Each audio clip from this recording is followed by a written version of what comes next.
Lucknow to be exact. Keep in mind that Lucknow is one of the shadiest and gypsy-riddled places in the country.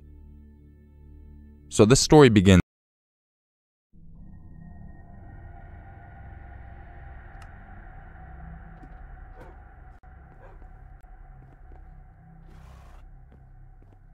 Years ago, I helped out a cheap retail store with their security. In downtime, I would help stock, but it was also my job to make sure kids weren't messing around with party supplies, people weren't shoplifting, etc. Part of my job at close was to check the shelves and under them in case boxes were misplaced or stocks went missing. Customers would hoard a basket of things to look like they were shopping and then ditch the basket under the shelf and leave with a single object. So, this was necessary.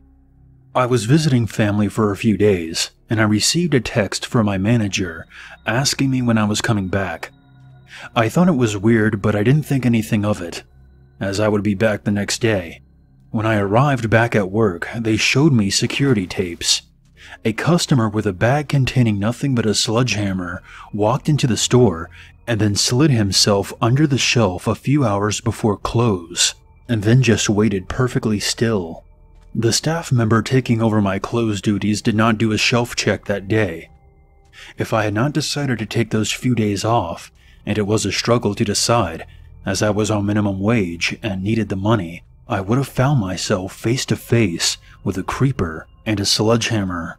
He lay in wait, surprisingly, as the manager stood at the till counting all the cash openly at the counter. The store was locked at the front by now. He continued to just lie there. The employees all left the store from the back warehouse entrance, and that's when the guy came out. He bust down the office door, where the safe was kept. He then tried to use his sledgehammer to literally knock the safe off the bolts in the floor. By this time, the security alarms had been set off from him breaking down the door, and my boss was coming back to the office through the back because he forgot something when they all locked up that day. He came face to face with a man who chased him back outside. My boss hid in some dumpsters, and the man ran into the car park and into the distance with his sledgehammer in tow. After his entire 3 or so hour stakeout in operation, he left with nothing except, I'm assuming, sore arms.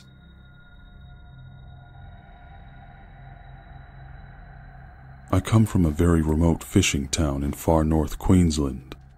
In the wintertime, we would get tourists in from Victoria, who usually weren't really liked, because some of them would overpopulate the area, shoplift, disturb the peace, destroy property and then brush it off because it's a small town, steal your dogs or fruit off the trees in your backyard, start fights, treat locals poorly, etc. During tourist season, they would bring the obvious caravans, Winnebagos, RVs, camper trailers, and occasionally vans. In my town, vehicles like vans were uncommon because most people had utes, or four-wheelers due to the droughts and floods we had in the area. Just to show how remote our town really is, the closest city is 11 plus hours away, so if you wanted to go shopping for things like pet care products, you had to either order it or drive a long way to buy it. The incident occurred when I was about 10 or 11 years old. I was walking down the street when this big woman, in a sun hat and purple shirt, pulled up beside me in a van. I looked at her and she said the typical, "Could you help me find my dog?" I just asked, what did it look like? The woman then leaned over the seats and opened up the passenger's door, where she appeared to have made this over-the-top display of a dog lead and heaps of dog toys piled on the seat. Then she claimed to know my dad. My dad left us months before, so this was the absolute least convincing way she could have lured me in. I still said no. Then she started getting hostile, swearing at me and telling me to get in or I'd be in trouble and so on. I immediately ran away and didn't mention anything about it. However, a week later at my school, a mind-blowing 40 students from grade 1 to 7 had a meeting with our town's only police officer, where apparently there were 2 other incidents both mentioning the van. While one mentioned there was only a woman, but others mentioning both a woman and a man. We were told the usual, don't get into cars with strangers, and to stay in groups. Thinking back now, there were other details such as the way the woman smelled. It wasn't bad breath or BO. It was something on her that I couldn't explain, like a mix of an old soap and something rotten. While there could have been someone lurking behind the seats, the thing with really small towns is, everyone is cautious of strangers. I think that's the only reason none of the children would go in. Since moving into the city, I've seen children just walk out of their yard without their parents' permission and follow me up the street just to pat my dog. Other children trying to ask me for a ride because they're too lazy to walk home. I could have easily just taken them away. These stories seem like a common theme in this sub. It's rather creepy how common this occurrence is all over the world. Also, I'm aware kidnapping of any kind is bad, but I find it worse when it's a couple, being most of the time a woman and a man, where the woman helps kidnap children for usually sexual reasons to make the guy stay. I don't know how their brains could get so warped to the point where they think that's a good idea. Stay off the streets late at night, no matter how safe your neighborhood may seem.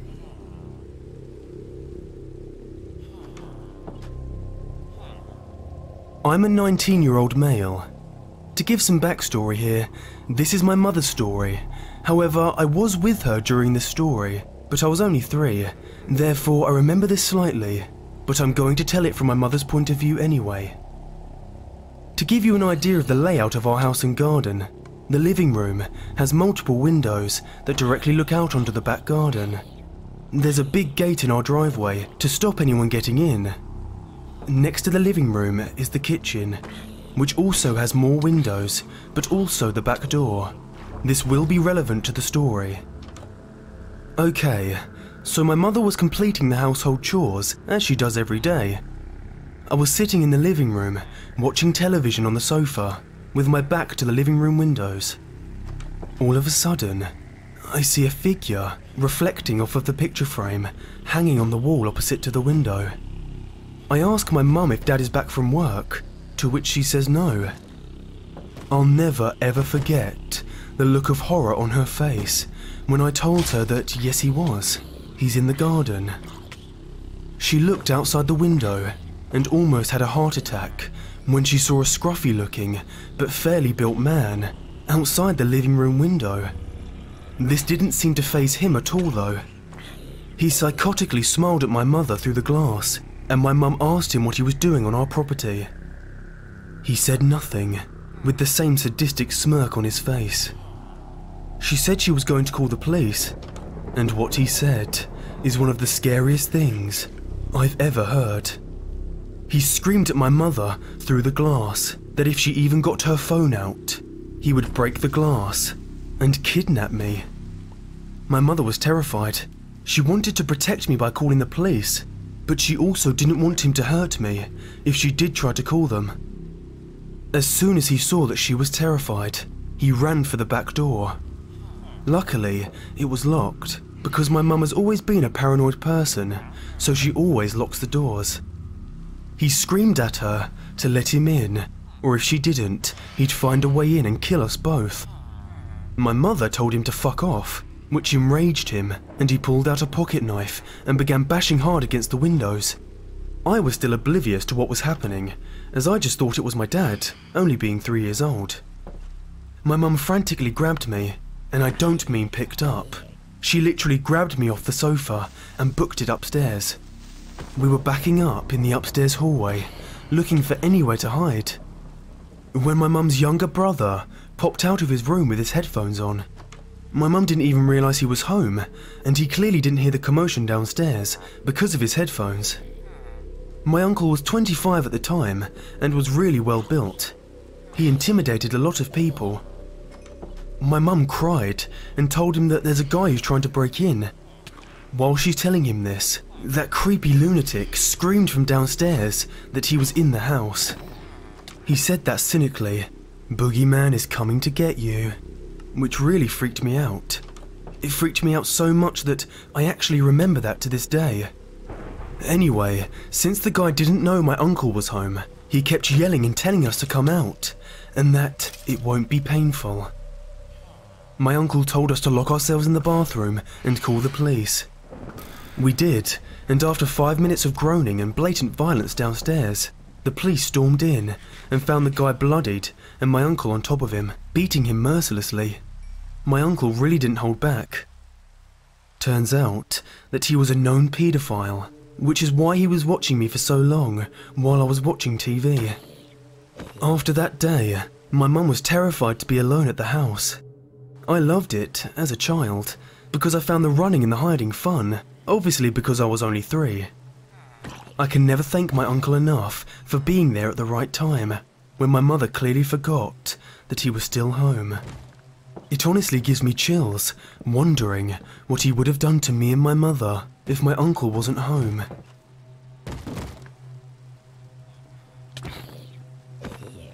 This happened December 2014. I attend a public university in upstate New York. The tuition was cheap, but room and board was expensive. So my boyfriend and his best friend and I decided to rent a small house cause it would be so much cheaper.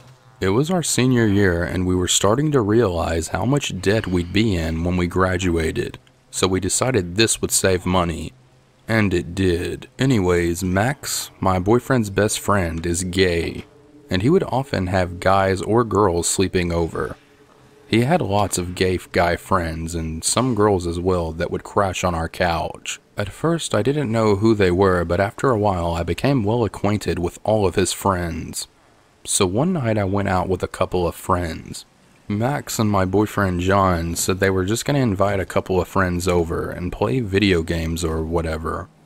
Sometimes their friends would get a little buzzed and just spend the night instead of driving home. So I was expecting this to happen. I was planning on coming home around 11, but I lost track of time and didn't get home until 2 a.m. I entered our house through the back door quietly. It was dark, so I used the flashlight on my phone. I walked into the kitchen, and as I turned the corner, I was startled to see a man standing in the corner eating some cookies I had made.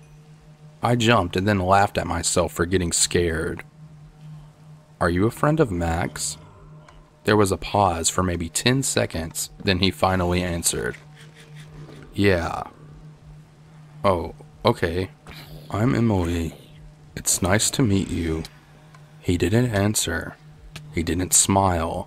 He just stared back at me like if I was some kind of alien. I grabbed my water bottle, smiled at him, then made my way into the living room to go upstairs.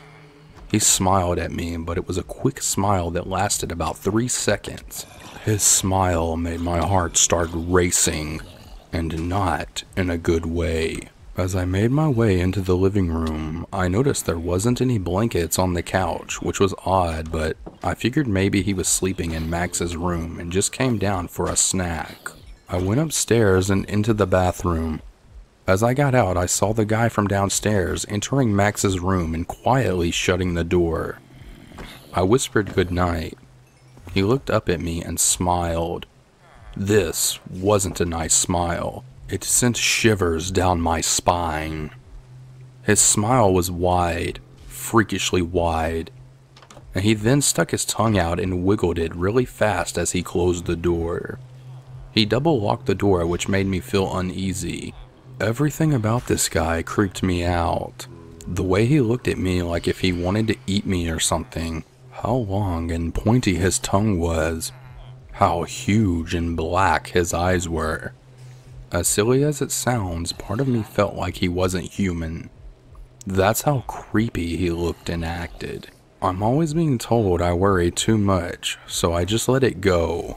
The next morning I woke up late, like 10 a.m. Max and John were watching TV when I went downstairs. "So how was your night?" I asked. "Meh. You didn't miss much," Max answered. Then I proceeded to tell him about my night. Then I said, "Your friend scared me so bad when I came home last night, Max." "Which friend?" he asked. "I don't know. I've never met him and he didn't tell me his name, but he was creepy." Now both my boyfriend and Max shared a look, then looked at me like I was crazy. "Emily, what the hell are you talking about? You know all my friends." "Well, apparently not. I laughed. He had long red hair and a beard I've never seen before. The room went quiet for a while and I started feeling confused. Max. He was in your room. How do you not know him? Max started panicking. For some reason, I had a hard time understanding why this was a big deal. I told them what happened, and then they explained to me that no one with that description was at the party, and they didn't know anyone that fit that description. I started freaking out as I realized that was an intruder. I talked to an intruder. I watched him walk into the room of my friend. I smiled at him, and he smiled back. We called the police. I gave them a description of the guy, and we looked to see if anything was missing. Nothing was. The police checked the entire house to see where he might have entered. We had no idea. All the doors and windows were locked. The police never found him, and I never saw him again. The police suspected it wasn't his first time in the house, based on how comfortable he was. Needless to say, I never felt comfortable in that house again. I refused to be left alone in the house, and I would check 3 to 5 times a day to make sure all the doors and windows were locked. I started losing sleep. I lost weight and my hair started to thin out, and I went from being a straight A student to getting B's and C's. So we moved into a 2-bedroom apartment for our last semester. I'm curious what this man wanted. What did he want, and more importantly, what did he do in Max's room? Thing that bugs me the most though is that we have no idea how he got into our house. There's no way he got through the window, cause it would be impossible for him to lock the window from the outside. The front door was double locked with a chain, so he could not have used that door, and the back door was double locked, which would be impossible to do from outside unless he had a key. That was the worst thing I've ever gone through. I feel like I should have known something was wrong, but I'm constantly freaking out over little things, so I pushed my feelings aside. Anyways, I never want to meet that guy again. I'm a youngish girl living in Southern California, along the coast. And every day I usually take my 2 kids for a 3-mile walk along the beach and back, sometimes making a detour to get coffee. This was a moderately windy day, and my dress was kind of fluttering all around, so about a mile into our walk, we decided to take a right and cross back ahead a couple of blocks, inland, and grab an iced coffee. As I'm walking across the street with my kids, both toddlers, one in a stroller and one walking, an older lady comes from behind me and says, "Do not look right now, just keep crossing the street. But I want you to know that there's a man following you, taking photos of you, and he has been for at least half a mile along," enter street's name. "He's been driving about 2 miles an hour behind you as you walk." At first I thought it was some kind of mistake, or that maybe the lady was crazy or something. There's plenty of young girls who jog up and down my street in sports bras and underwear basically. So why would someone bother following me, a mom with 2 kids on a stroll, in broad daylight? We cross and continue walking for a second up the street, and I can't help but look and try to see if that lady is losing her mind, or if she's right. And sure enough, a middle-aged bald man in a tiny black smart car has now turned the same corner as us and is driving, like she said, about 2 miles an hour behind me, with a telescopic lens, the kind you see at sporting events, pointed directly at me and my kids. Instant adrenaline rush. I looked him dead in the eyes, and he moved his camera so I could see his face, and looked right at me. Then moved his head back behind the small piece of frame that holds the window, so his face was hidden, and continues to point the camera directly at me, presumably taking photos of me, or even worse, my small children. I wanted to take a picture of this car, but this is the one day I left my phone at home to charge. I rush my kids into the small coffee shop on the corner, and the lady tells me to go inside and call someone for help, while she waits and makes sure he's gone when we leave. I immediately called my husband on the coffee shop phone and started crying. Not sure why I was so flushed with emotion, but All I can say is I felt so violated, and scared as heck that someone wanted to hurt my kids or me. He was stuck at work 20 miles away, so I kept trying other friends to come help me. Trying to remember people's numbers when you need them is so hard in this day and age, when everything is just one click away. The lady, who I am so grateful for, waited 15 minutes outside the shop while the guy just sat in his car waiting for me to leave. She stared right at him and he didn't move for all that time. That part really freaks me out, because it was obvious that he knew that we knew he was waiting. But he was so brazen that he didn't even care. After the 15-minute period, he did leave, and I was able to get a hold of my dad to come pick us up and drive around for a while, in case he was somehow following us, and would see where I lived, which was just 2 blocks south. I called the police to make a report, and the lady who answered the non-emergency line kind of brushed me off, because I didn't have a license plate number. So I have no idea if they even followed up on it. 2 lessons I learned that day. Don't ever leave the house with my kids without a charged phone. And I am so much more aware of my surroundings now. To think he followed me for that long and I didn't notice. And it took so long for anyone to tell me. I felt so dumb.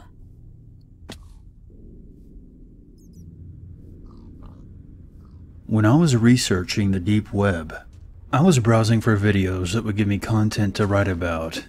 It was an unenjoyable experience, just like this whole endeavor has been. Paying to watch these streams makes me feel horrible about myself. Now, it was a Wednesday, early in the morning, so not many streams were available, maybe about 4. But one was quite a bit more popular amongst the others, with about 400 people already queued to watch. The title was Sleeper Slaying, Brutal, High Quality. The number ticked from 414, then to 416. There was no maximum number, simply a growing count of viewers. The timer was at 7:20, so the stream was about to start. It sure was pricey though, 0.75 bitcoins to enter. I had 2 bitcoins in my wallet, so I decided to buy into the show. The first difference was that this was the first of 2 showings I had viewed so far that had a chat. People of different languages were speaking in the chat. Only a few tidbits of English could be made out, usually just referring to their excitement for the show. The buffer had taken about 6 minutes, so there was only about a minute of chat to watch when the timer hit 0. The blurry gray screen turned to color. Slowly, a pixelated image came into view, and my heart froze in terror at what was on the screen. A child was asleep in her bed. A window to her left had moonlight streaking over her harmless body. The sheets covering her small figure had a neat pattern of pink and blue. It was just a sight you can't forget. I didn't take notes to recall it in such detail. The video was high quality, which is what I'm assuming is something that attracts viewers. It was like a 1080p setting on a YouTube video. A terrible analogy to make, but it's one that gets the point across. The camera seemed to be stationary, and from a small ballet figurine that was next to the lens, I'm assuming the camera was placed on top of some sort of dresser, facing the innocent child. After about 20 minutes of still silence, a figure next to the bed slowly stood, towering over the defenseless child.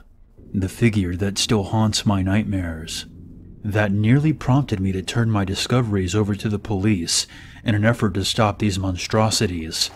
The man was dressed in a black drape, almost like a robe of some sorts, but tied close to his body. It's hard to explain. It looked very odd. Might have just been the camera angle. He was wearing some sort of mask, hard to make out in the dark. It looked like some sort of animal, like a pig-type mask you find in a Halloween store. The man looked towards the camera and did a small wave of his hands. He reached under his garbs and produced a small strip of what looked like cloth and a curved knife, like a small sickle. He pulled the cloth tight between both hands and then quickly wrapped it around the child's head. He did it with such speed, like a practice. The child began to stir, but it was too late. The looming figure repeatedly slashed the child's face, the soft sound of ripping flesh just barely audible from the camera's position. as blood projected onto the walls, onto the man's garb, onto the child's sheets that were supposed to protect her from scary things of the night. I didn't gag. I didn't close my laptop and vow never to return to the deep web again. I just sat there. The rest of this was sort of a blur to me. The man repeatedly slashed the child's face, and then proceeded to what I assume was sodomize the face of the body, then quickly saunter back to the camera, where he did something that, even though I was still in shock, I will never forget. He lifted the bottom of his mask, revealing a deathly pale mouth, stuck in a wide grin. With that, the stream stopped, and I was returned to the main page of the site.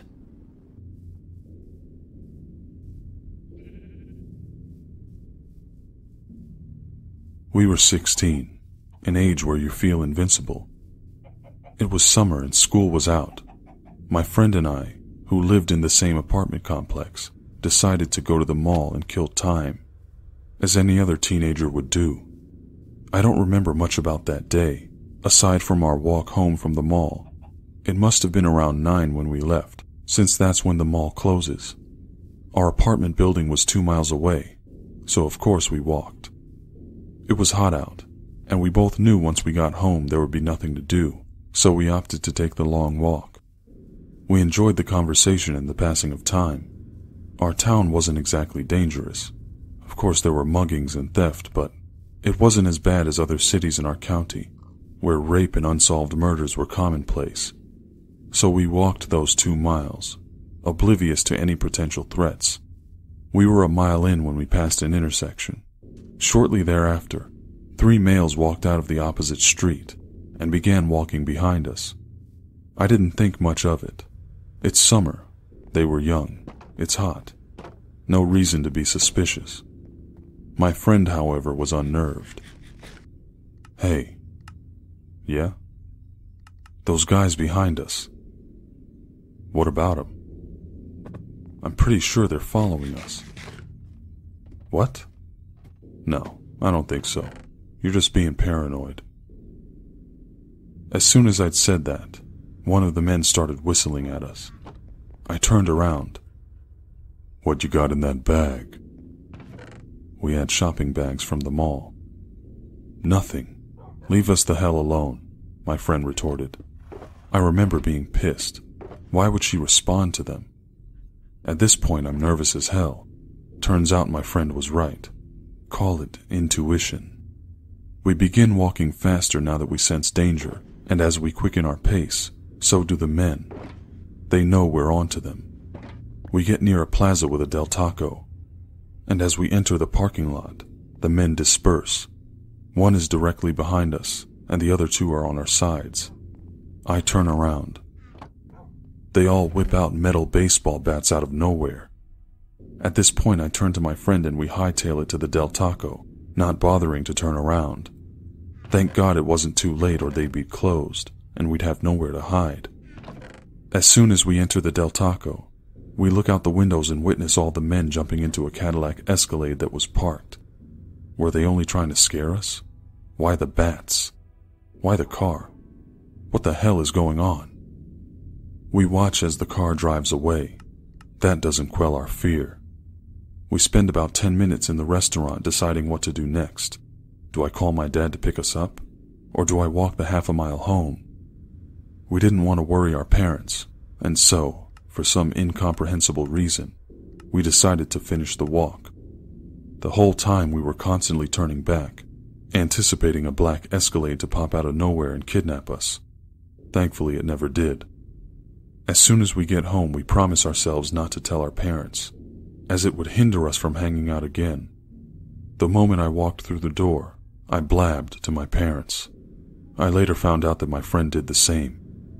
Scariest experience of my young life.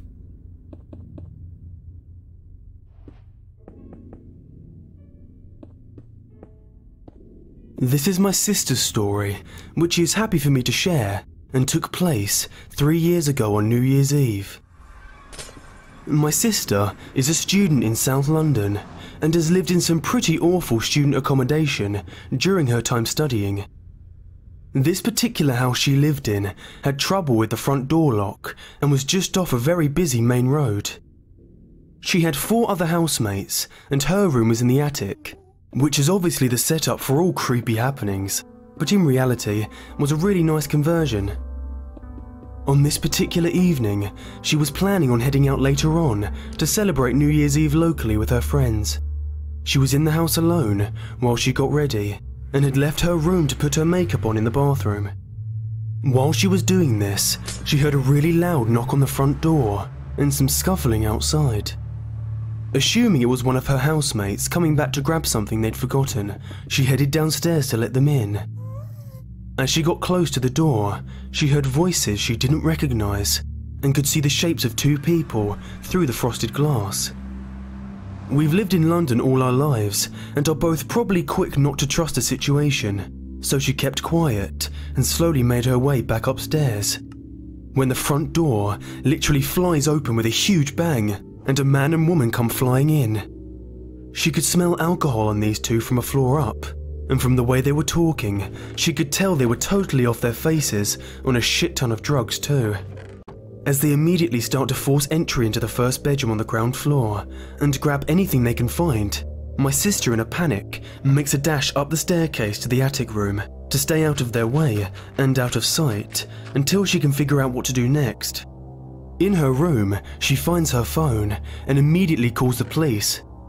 She has to tell the operator what is going on as quietly as possible and is told that the police will be there in 12 minutes. She told me that this 12 minutes was the longest and most terrifying 12 minutes of her life, as she hears the banging and smashing noises from downstairs starting to move up the house. It is, of course, at this moment that she remembers the staircase which leads up to the attic is still down, as she hadn't had time to pull it up behind her in her frenzied dash to her room. To counter this frankly appalling realization, she moves every item of furniture over the trapdoor and then sits on top of it all to stop them gaining entry if they try. As she sits there, too terrified to even breathe and her heartbeat racing in her ears, she hears them kick down the very last door in the house, right next to her staircase. The woman is screaming and smashing things up, and the man is shouting instructions about what items to steal. These total dickheads are so confident and off their faces, they don't even bother to keep quiet, which makes them so much scarier. She hasn't got a doubt that if a person confronted them or they found someone in the house, they would become very violent. As it becomes obvious to both them and her that the last place to try is her room, she hears the most beautiful sound anyone has ever heard, as the yell of police echoes up the stairs. These 2 fuckers might have been out of it, but they know what this means. The guy just clean jumps out of the 2nd floor window, lands on the shed and escapes over the garden fence. But the woman can't figure out which way to run and is caught by the police, screaming, biting, scratching and swearing. My sister, sitting on top of the chest of drawers over her trapdoor, in exactly the same position she had been in for those seemingly never-ending 12 minutes, can only bring herself to open the trapdoor once the police tell her over and over again that it's safe to do so. The devastation of the house is shocking and makes her so grateful that she had a place to hide, but also compounds how terrifying it was to have to sit helpless and trapped in the attic as these people violently tore apart every room in the house, systematically making their way closer and closer to her hiding place. She speaks to the police, gives her statement, and then calls my mum in a total wreck. She goes to stay with my mum and little sister for a few days while it's sorted out, then moves in with her boyfriend, who is also a student at the same uni. She only returns to collect her stuff, which is at least still around. Everyone else, door locked or unlocked, had their valuables stolen. This story strikes me with total dread, and is probably one of the scariest things I've heard. Imagining what it must have been like for her makes me feel sick. The man never got caught, and the landlord, who never fixed their front door lock before the break-in after being repeatedly asked, tried to make my sister keep paying rent after she moved out, as per the contract agreement. Well, fuck that. She gave him an elaborate array of places he could shove his contract, and I'm pleased to report he must have chosen one of them, because that was the end of that.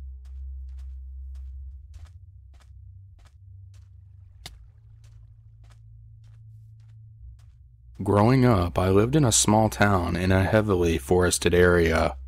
In around 2nd grade, my best friend, who shall be known as Celia, began complaining to me about very strange things happening in her household. The first thing she pointed out to me was a smallish hole that was forming in the walls of her unfinished basement. The walls are made of a sort of brick or cinder block material, and the hole was forming in the mortar but expanding as if the bricks were crumbling. I remember asking Celia if her parents knew about this, and she said they weren't worried. Fast forward some odd years, and around 4th or 5th grade, the hole had only become larger over the years, and we would now fit a great deal of our arms into the hole. As far as my arm would go, we could not feel the end of the hole and could not explain why it would corrode deeper into the house but not get much bigger in girth. At this point, Celia also began telling me she could hear voices from her basement and that she believed most of it was coming from the hole. I never heard any of these sounds when I would visit her house, but considering we were only 10 years old when this happened, I totally believed her. We frequently had sleepovers on weekends, which is why I was usually exposed to all of the creepy things wrong with her house. Her family was kind of strange in the fact that they had an abnormal amount of animals. They had at least 6 cats and dogs, a few rabbits, birds, lizards, snails, frogs, fish, etc. Around the time when she was hearing the voices, we began noticing that her cats and dogs would randomly disappear and be found later in the basement, standing right in front of the hole. In all the years I knew her and her animals, they had never liked to be in the basement. It started to really scare us, and she was telling me that she believed there was something living in the walls that could move around her house, but the hole was one of their ways out. At this point in time, I believed her but had never really seen enough proof to be scared as she was. In school, she spent most of her time an anxious wreck, and the teachers and other classmates were really worried for her. It really seemed to me like her parents just didn't care or believe her. A lot of adults believe she was only anxious because of her much older sister having left for college. Now, here's where we get to the really terrifying part. I was sleeping over at her house during the weekend of a Christmas holiday. A slight note about Celia's room is that she has a huge collection of stuffed animals of all sizes, clearly because of her family's love of animals. Anyways, the first night we were sleeping in her bed that night, and when we woke up to the next morning, we immediately saw that every stuffed animal was nearly arranged in a pile of about 4 feet high. All the animals were facing us and staring right at us. I don't believe now, and didn't at the time either, that someone or Celia could have moved all those toys. I have always been an extremely light sleeper, and some of the animals were on top of a very large wardrobe.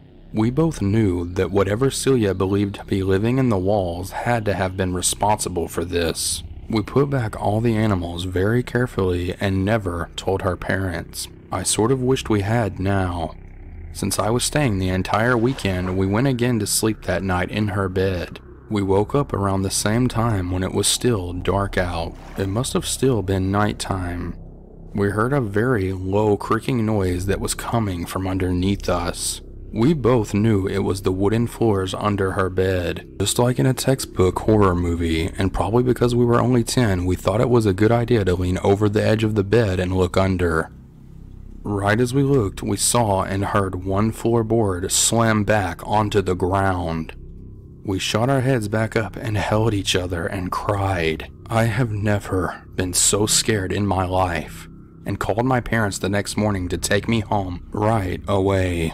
I refused to go back to Celia's house in fear that she only got worse at school and home. I don't remember if I ever continued to ask her about the things in her house. Maybe I didn't because I was too scared and we were just so young. For unrelated circumstances, my family moved far away from that town that summer. I had only seen her twice after that, and that was over a decade ago. I have never heard from her since, but have always wondered whatever happened, as I know her family still lives in that house today.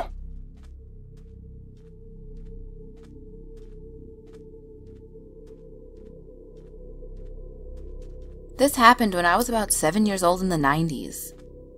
I'm a guy, to clarify. I had made a new friend who was a bit odd. Like, he would eat a live worm and chew on it, then open his mouth and show it wiggling about in pieces, and then he ate it. Or remove snail shells without killing it. Or eating the dehydrated flavoring from ramen noodle packets and saying it's spaceman food. I invited him over my house to see my room and what stuff I had. But then he wanted to take me to his place. So I said I would get changed because it's really hot. Back then, I had a weird habit of wearing swimming trunks when it was hot.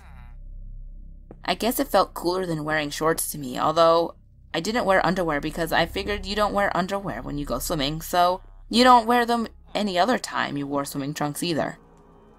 My friend noticed I was wearing swimming trunks and asked me why, and I explained. I also said I wasn't wearing any underwear because I thought it was funny.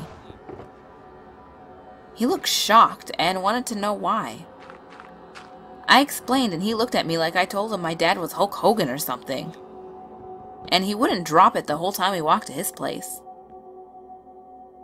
When we arrived, the house looked normal enough until we went inside. The smell hit me immediately. That stale, damp smell, combined with dog piss and shit. I also noticed that there was no carpets, and the floorboards were rotten. We head into the living room, and it's full of people. 5 or so teenagers much older than us. I'm guessing his siblings, and I'm guessing their mother, who was sat in the corner knitting. She was probably in her 50s. My friend introduced me, and everyone kind of nodded in my direction. I noticed a girl trying to stuff a handful of cigarettes into her mouth, and one of the boys lit them for her, and everyone was laughing when she choked after one puff. I was in shock because I was raised knowing kids are not allowed to smoke. So I immediately looked over to the mother to see her reaction. But she didn't even react. Just kept knitting while looking down. My friend then announces that I'm not wearing any underwear, and the eldest boy, I'm guessing between 13 and 16, explodes with shock and excitement and says, "What? Show me!" I got scared and said that I am wearing underwear, hoping they'd drop it, but they all got interested and cornered me and kept telling me to just pull them down so we can see. And I said I want to go home, but they said no. I can't go until I show them. And he pulls out his Swiss Army knife and had this grin on his face. I looked at their mother thinking, isn't she going to tell them to stop? But she just kept knitting. My friend was supporting them, so I realized I had to rely on myself to get out of this situation. I looked around for a way to escape. One of them was blocking the door we came in. But I saw there was another door leading further into the house, so I darted for it before anyone could get in front of it, hoping I'd find a back door. Thankfully I did, and it was unlocked, and I exploded out of it. And they had a dog there that started barking at me, so I ran to the short chain-linked fence and pretty much leaped over it with all the adrenaline going through me. And looked back, but none of them were chasing me. I got home and was still hyped up, but thought I best not let my mom know what went on. I never spoke to my friend or saw him after that. So before I begin, perhaps a bit of background information would help you better understand my story. I am now a 20-year-old male living in the Netherlands, and I've been a geek all my life. Games in particular have always played a major role in my life, starting when I got my first PlayStation when I was around 5 years old. Something about gaming just always got me, be it mechanically or terms of storytelling. I could always find something to love about it. As I grew older, I got more and more into RPGs, and eventually found myself on World of Warcraft. As I got more involved in the game, I started joining raiding guilds. For those of you who don't know, it's basically a group of players who intend on facing the game's hardest content as a team. The second guild I joined was the greatest team of people I had met thus far. One of these people was a Swedish girl who was around my age, named Maggie. We got along quite nicely. As it turned out, her mom, who was also in this guild, was actually living in the Netherlands. So we would often end up in conversations where she asked me to teach her some Dutch, and she would teach me some Swedish in return. It was all in good fun. Fast forward to the beginning of 2013.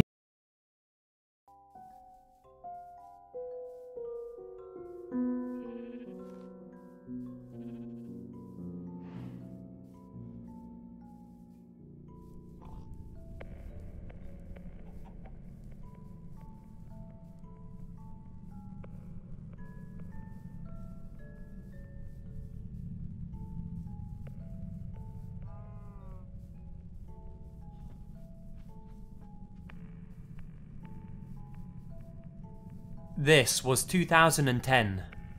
I had just had my first baby, and I was on maternity leave. I'm a young mum. I was 21 at the time. We had just bought our first home, and my boyfriend was working ridiculous hours, leaving at around 6:30 AM, and was rarely home before 10:30 PM. On this particular night, he hadn't come home, and it was nearing 11 PM. Sitting with my baby on my lap and my dog Belle, a beautiful Australian Shepherd, I heard a knock at the door. This is where I made a big mistake.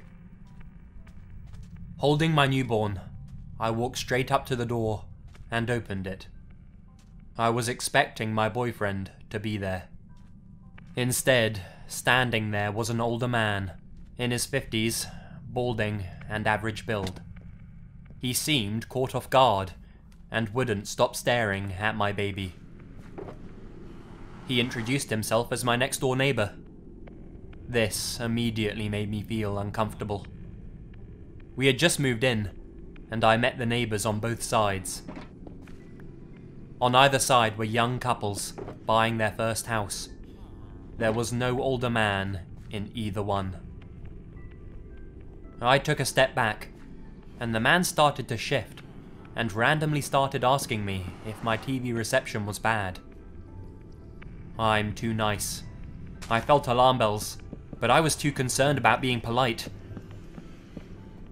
At this point, my dog Belle ran up to the door.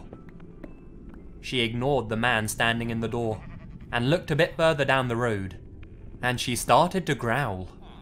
She never does this. I looked in the direction she was looking at, and I saw the figure of a man hiding behind a tree. I couldn't make anything out since it was so dark outside, but I saw the tip of a cigarette light up when the tree man took a drag.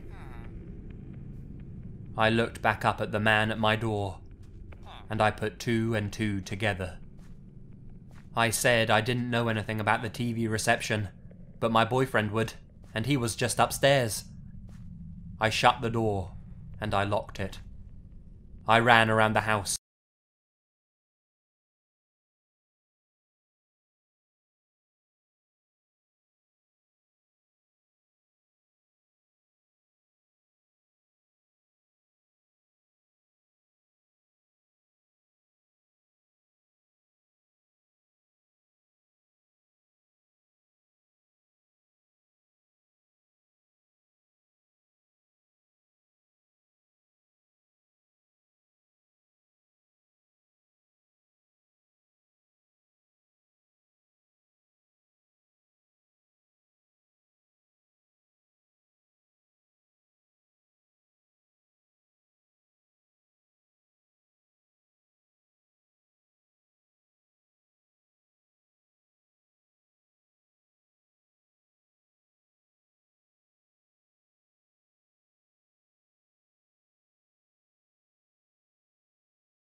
Hello, I'm ABX Toycam. Welcome back to the video. So Minecraft just launched for another